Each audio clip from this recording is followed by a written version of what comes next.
अखबार के अंदर दूध डाला और डालने के बाद मैं लेके चल दिया। पीछे से आवाज आई दूध के पैसे। मैंने कहा कौन से पैसे? कहने लगा दूध के पैसे। मैंने कहा कौन सा दूध? कहने लगा अभी अभी मैंने अपने हाथों से अखबार के अंदर डाला है। मैंने कहा कहाँ डाला है? पागल हो गया, मैं तो अखबार पढ़ता हुआ जा रहा हूँ। क्लैपिंग नहीं की आपने? कहने लगा ऐसे नहीं। मैंने कहा और कैसे? मैंने कहा अखबार को खोल कर दिखाओ, मैं ले लो। एक मिनट। कहने लगा आज तक मैंने किसी को पैसे छोड़े ही नहीं। मैंने कहा आपने छोड़े नहीं, मैंने दिए। ऐसे नहीं, अखबार को मुकम्मल खोल के दिखाओ, आपने दूध को छुपा लिया है। मैंने कहा जी ये देखें बिल्कुल अखबार खाली। क्लैपिंग की तरह जोर से बेटा उसी अखबार का मैंने रोल बनाया। रोल बनाने के बाद मैं घर गया।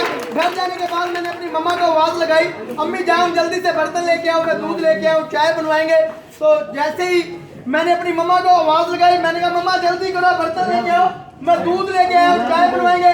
तो मेरी मम्मा भागी हुई गई, बर्तन लेके आई। जैसे ही मेरी मम्मा बर्तन लेके आने वाले 2000 के बाद ऐसी मम्मा होंगी। अगर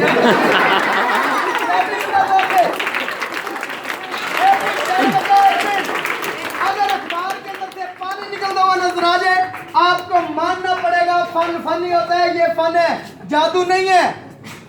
जादू नहीं है, ये साइंस है, तजर्बा है। आप भी कर सकते हो, लेकिन आपने अभी नहीं करना, आपने पहले पढ़ना है। ठीक है? मैजिक एंड ट्रिक्स यानी कि हाथों का जादू, तजर्बा। अगर इस अखबार के अंदर से पानी निकलता हुआ नजर आ जाए, आपको मानना पड़ेगा फन फन नहीं होता है। जरा जोर से क्लैपिंग करें।